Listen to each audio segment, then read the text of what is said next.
Abbiamo deciso di fare questo documentario per fornire le informazioni essenziali sulle gravi scelte che sono state proposte in questi giorni a tutte le municipalità di Venezia per cambiare il piano regolatore vigente con scelte che in particolare a Tessera rischiano di stravolgere non solo il territorio di Favaro, ma indirettamente anche Marghera e Venezia. Proveremo a spiegare prima come si è arrivati al punto in cui siamo, poi quali sono in modo più specifico le scelte gravi su cui vorremmo discutere, poi ancora quali sono invece le controproposte alternative che crediamo siano maturate in tutti questi anni. Fino al 1995 l'unica scelta del piano regolatore vigente e di quello che si stava preparando era la localizzazione dello stadio e delle attrezzature connesse a Tessera che non potevano essere collocate all'interno dell'abitato di Mestre o di Marghera. Ma nel 1999 una prima variante prevede per vie straordinarie un potenziamento delle funzioni di Tessera e una metropolitana sublagunare di collegamento con le fondamenta nuove e l'arsenale.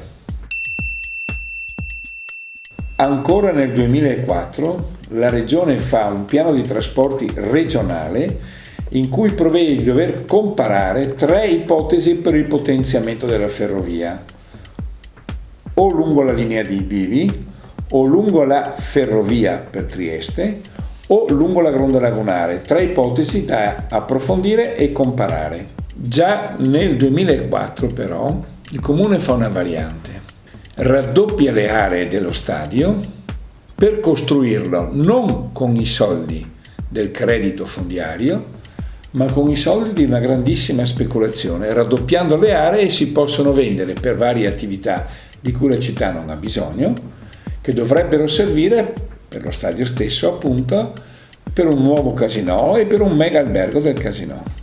E come se tutto questo non bastasse, subito dopo, all'inizio del 2005, il presidente della SAVE, Marchi, acquista enormi terreni a fianco dello stadio, sufficienti per fare una nuova città. Li paga ovviamente a prezzo agricolo, confidando che qualcuno cambierà il piano regolatore. Sposta le aree, o propone di spostare le aree, per raddoppiare anche la pista aeroportuale. Questo è il motivo per cui la giunta regionale Galan non approva il raddoppio dell'area dello stadio, fino a che qualcuno non accetterà la proposta a ricatto di quadruplicarla per seguire gli acquisti delle enormi aree agricole di Marchi Save. Questa è l'area dove sorgerebbe Tessera City. Il punto di riferimento importante è quel cavalcavia ad uso dell'azienda agricola che scavalca la bretella che unisce la tangenziale di Mestre all'aeroporto. La cosa interessante da dire è che quando un domani qua ci sarà Tessera City, se dovesse mai sorgere, il beneficio che ha avuto per il momento la tangenziale di Mestre con il passante verrebbe a scomparire, perché tutto il traffico ritorna in tangenziale e riavremo le condizioni deliranti di intasamenti a tutte le ore e il passante è come se non lo avessero mai fatto praticamente. La giunta regionale sigla un accordo con il comune.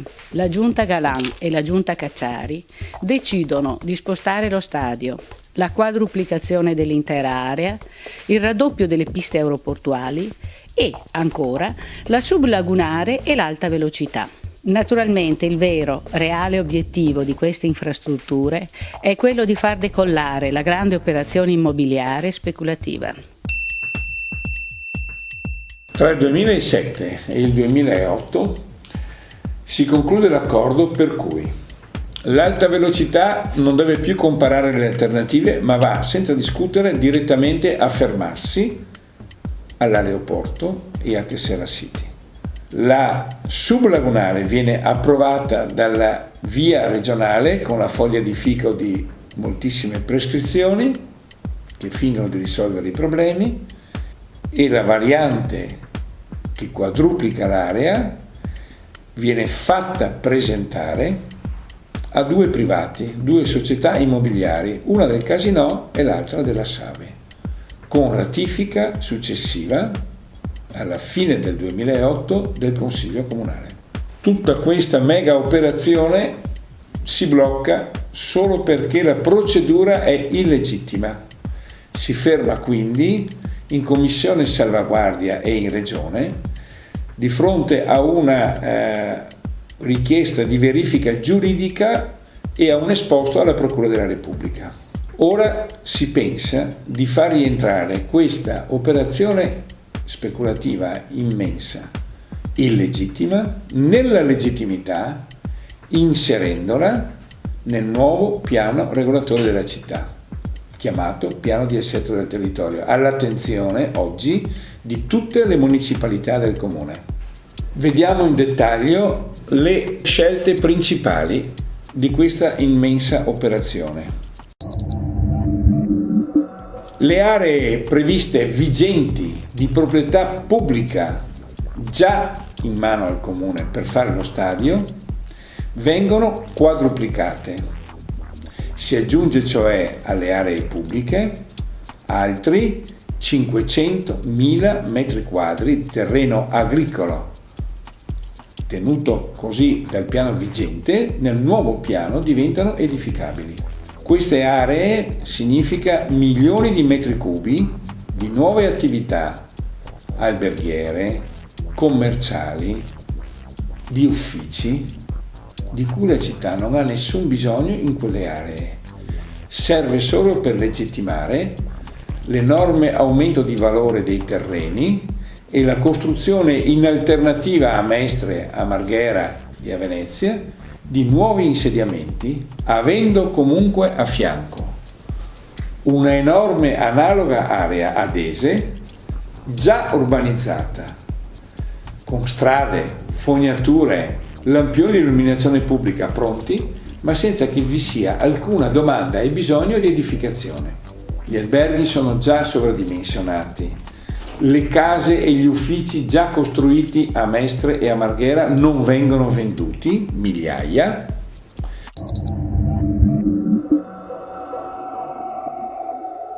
Da rilevare che tutta quest'area qui che è stata sistemata, vedete, con le strade, ci sono i lampioni, hanno portato la corrente elettrica, le fogne, le fognature, ed è pronta per l'edificazione di nuove attività commerciali, quindi capannoni, di fatto, cemento, non ha, vista la crisi, venduto neanche un metro quadro ad ora, ed è esattamente a 3 chilometri da dove dovrebbero edificare la nuova Tessera City. Quindi perché intanto non vendono prima questa e dopo magari ci pensano di là? L'area di Dese, già attrezzata per l'edificabilità, rimane inutilizzata, mentre la nuova area di espansione urbana, chiamata Tessera City, che sorgerebbe nelle immediate vicinanze, viene prevista nel punto più allagabile di tutta la terraferma.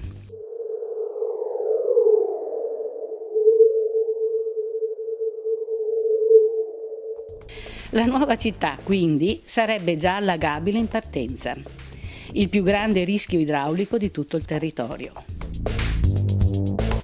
A causa di questi allagamenti prevedibili, si vuole spostare il bosco, progettato nel piano regolatore degli anni 90, per collocarlo a fianco della nuova ipotizzata città con la funzione di assorbire le previste immense quantità d'acqua che inonderebbero il nuovo complesso urbano.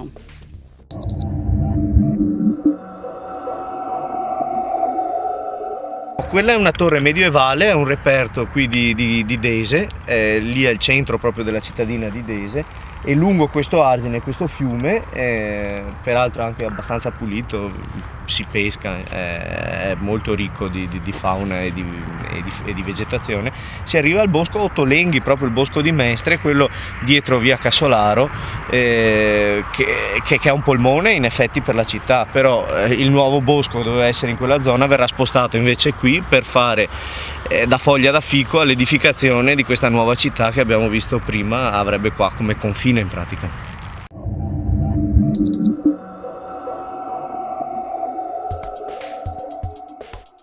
E per far decollare questa nuova città si prevedono enormi investimenti pubblici e lo stravolgimento di tutti i sistemi di mobilità sul territorio: l'aeroporto, la ferrovia, il tram e le connessioni lagunari.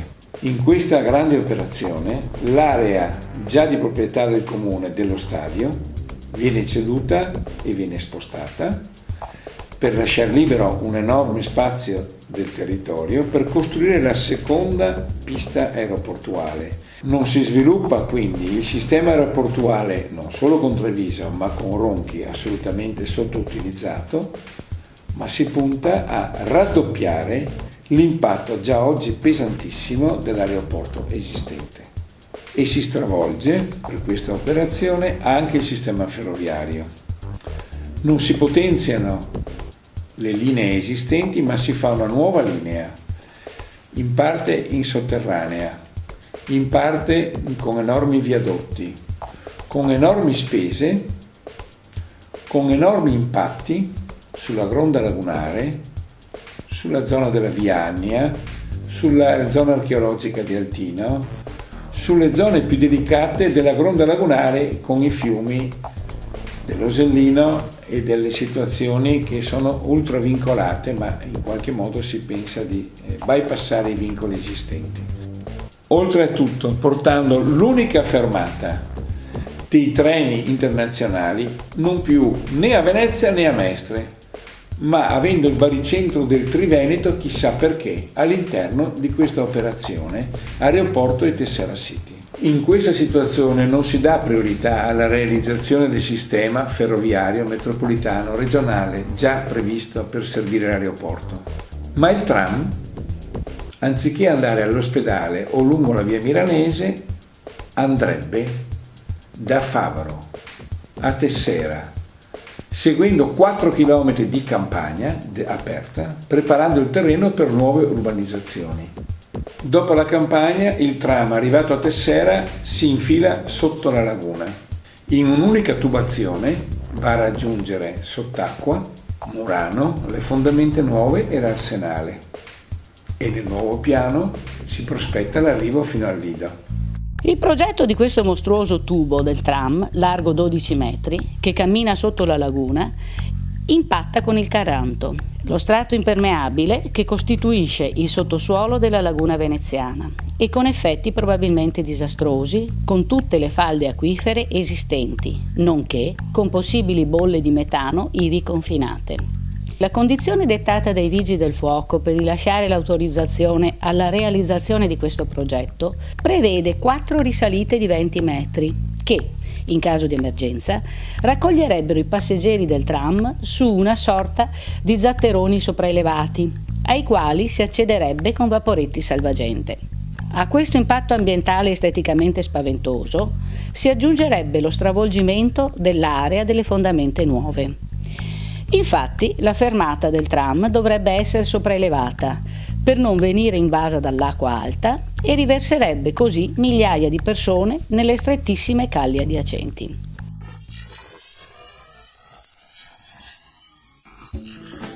In questi anni sono venute avanti proposte di riqualificazione e di sviluppo delle qualità di questo territorio, sia di terraferma e di gronda lagunare, ma anche della città d'acqua, unica al mondo, con sistemi di intervento coerenti e compatibili con la qualità degli insediamenti e dell'ambiente lagunare. Tutto questo in rispetto a oltre 1000 anni di storia. Le proposte alternative a queste, ma coerenti con questo territorio, elaborate in decenni dalle università ma dalla stessa amministrazione comunale, oggi abbandonate, vengono invece riproposte dall'Eco Istituto del Veneto, da Amico Albero, dalla LIPU, ma da moltissime altre associazioni locali e nazionali, anche da parte dell'università stessa, e tendono a rivalorizzare il patrimonio di scienza, di cultura e di progetti di decenni e decenni di lavoro. Occorre partire dai veri bisogni della città, non possiamo costruire solo per avere sviluppo di soldi, di cassa, di operazioni finanziarie. Dobbiamo partire da quello che la città chiede, dalle proprie esigenze reali. Innanzitutto, riqualificare e riusare l'enorme area di Marghera, già urbanizzata, già costruita in strade, ferrovie e banchine, che verrebbe abbandonata per andare di fatto a costruire altrove, a terreni che costano pochissimo in quanto agricoli. Dobbiamo riusare le enormi spese pubbliche fatte per quasi un secolo, senza farne di nuove per rendere possibile una mega speculazione finanziaria in mezzo alla campagna. Dobbiamo, ad esempio, costruire lo stadio nell'area che il Comune ha già reperito, a fianco della bretella esistente, dell'SFMR già progettato e finanziato. Dobbiamo potenziare il casinò lì dov'è, con aree già acquisite e pronte per l'ampliamento e la riqualificazione. Dobbiamo appunto in particolare bonificare Marghera, rendere possibile il riutilizzo di aree che sono costate generazioni e generazioni di sforzi e di investimenti. Specialmente in una fase di crisi bisogna scegliere. Non si possono spendere enormi investimenti pubblici sbagliati, oltre a tutto. Per rendere edificabile un'area agricola dobbiamo rendere possibili le bonifiche e la riqualificazione e il riuso delle aree di Marghera.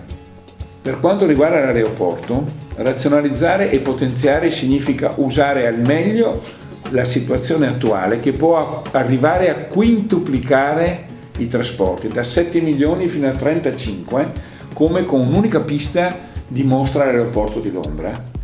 Ma si può potenziare il sistema articolato con l'aeroporto di Treviso e con l'aeroporto friulano di Ronchi.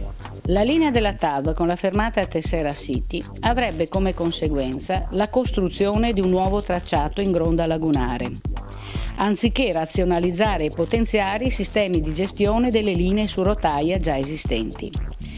Attualmente per le merci, in particolare quelle provenienti dal porto, viene utilizzata, soltanto al 50% delle sue possibilità, la linea dei bivi che gira intorno a Mestre.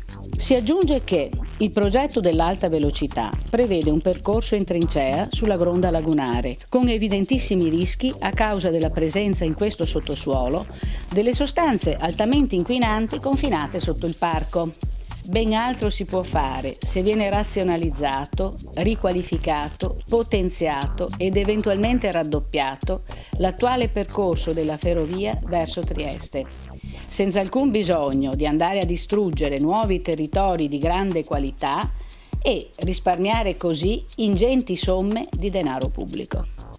Mentre il tram va potenziato nei servizi su linee lungo la via Milanese e verso l'ospedale per dare il servizio lì dove ce n'è bisogno e dove c'è domanda di ulteriore potenziamento del servizio, per l'aeroporto va data sicura priorità al servizio metropolitano regionale su rotaie, già progettato, approvato e richiesto con i finanziamenti dalla stessa amministrazione regionale, ma anche a Venezia. Il sistema ferroviario metropolitano con 4 binari lungo il ponte assolutamente sottoutilizzati può e deve arrivare presto. È stato progettato e finanziato dall'inizio degli anni 90. La priorità assoluta su Venezia è arrivare non ancora una volta su Piazzale Roma e sul Canal Grande, ma arrivare alla stazione ferroviaria di Santa Lucia anche con i mezzi ferroviari su rotaia di superficie. Arrivati alla stazione di Santa Lucia sono state approvate in questi mesi finalmente le 2 uscite laterali verso San Giobbe e verso il canale di Scomenzera, il che significa che decine di migliaia di persone verso nord e decine di migliaia di persone verso sud possono arrivare con mezzi acqui velocemente in 9 minuti alle fondamenta nuove e in 12 minuti all'Arsenale ed eventualmente al Lido, percorrendo l'altra linea a sud della ferrovia lungo il canale della Giudecca, tutto questo senza portare altre migliaia di persone sul Canal Grande e decongestionando Piazzale Roma.